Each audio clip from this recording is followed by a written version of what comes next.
E aí, pessoal, vamos começar mais um episódio do podcast Os Sócios. Estou aqui com Malu Perini, minha digníssima esposa, host e rosto do podcast. Olá, pessoal, sejam bem-vindos. Acho que a gente entrou no século XXI, né, do 2001, quando começa, a gente começa nesse novo capítulo, nessa nova história, nesse novo momento onde está todo mundo muito conectado. As coisas afetam todos os lugares. As pessoas ficam comentando e falando do Afeganistão, assim, ninguém nem sabe localizar no mapa onde está. E uma coisa que acontece no Afeganistão afeta o mundo inteiro.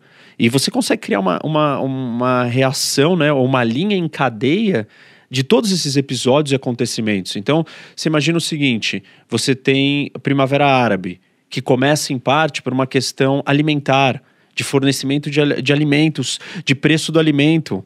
E aí isso afeta revoluções ou insatisfações populares. Insatisfações populares levaram a uma guerra ou várias guerras. Uma dessas guerras na Síria cria o nascimento de uma mega organização terrorista internacional fundamentalista, que é o Estado Islâmico, e uma crise de refugiados gigantesca, que chegam e entram dentro da Europa, e isso muda o cenário político europeu, com a criação ou com a discussão do Brexit. E do Brexit, a ascensão de partidos de ultradireita, xenofóbicos, anti-imigração. Você muda o contexto político inteiro, surge um Trump.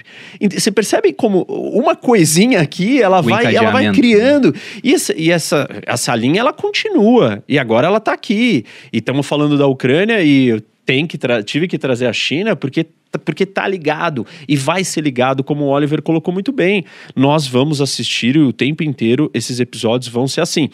O que me preocupa é as pessoas acharem, não, calma, ninguém quer brigar.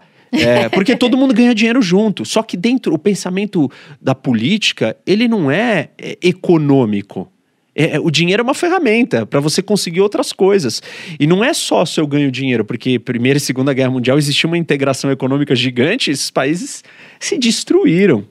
E isso vai acontecer, inevitavelmente, se a gente tiver essa disputa de poder por quem vai sentar no topo da hegemonia. Aí. Você falou das guerras mundiais, né? Primeira e Segunda.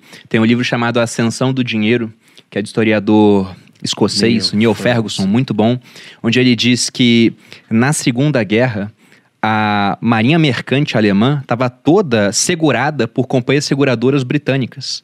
Então havia muita interação econômica, muita integração. Aliás, era na Primeira Guerra. E mesmo assim aconteceu a guerra. E eu até tenho um trecho aqui que eu separei, eu ia falar disso nas consequências futuras, mas já que entramos aqui, e vamos voltar para o passado daqui a pouco, na primavera de 1914, teve uma comissão internacional que avaliava um conflito nos Balcãs, região que fica lá perto da Iugoslávia, que sempre foi mais problemática, né?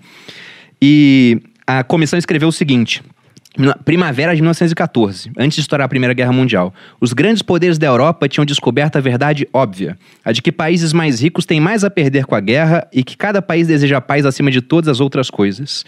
Aí um membro britânico da comissão, Henry Noel Brailsford, que era um defensor ali do Partido Trabalhista, ele escreveu: na Europa, a época da conquista terminou, e salvo nos Balcãs e talvez nas fímbrias do Império Austríaco e do Russo, é tão certo quanto nada na política que as fronteiras dos Estados nacionais foram finalmente definidas.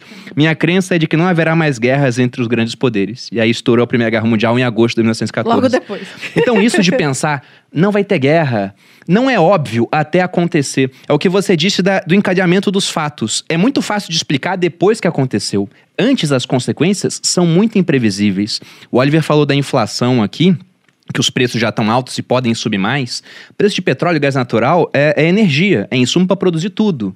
Então aqui no Brasil a gente está vendo uma inflação que ficou em 10% no ano passado e que agora a previsão para o final do ano está em torno de 5,5%. Isso pode ser seriamente afetado por um problema que a princípio o brasileiro médio ele pensa, não tem nada a ver com a gente, mas vai afetar do mesmo jeito. E esse problema não é de hoje, ele tem causas históricas.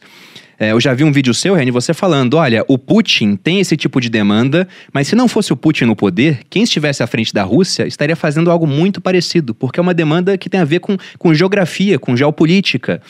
Tem um livro, eu queria ter trazido para cá, mas eu estava numa reunião, a Malu saiu de casa antes, não consegui trazer, que é o Armas, Germes e Aço, do Jared Diamond, onde ele fala dessa questão, né, da geografia e de como, de certa maneira, né, a geografia propiciou que os europeus chegassem na América com armas, com aço, com vírus E os pré-colombianos, que estavam aqui antes da chegada do Colombo, não conseguiram resistir àquilo. E um dos motivos que ele leva para essa hegemonia dos europeus sobre os pré-colombianos era o fato de que havia muita ligação, porque era uma grande planície, era muito fácil trafegar por lá. Então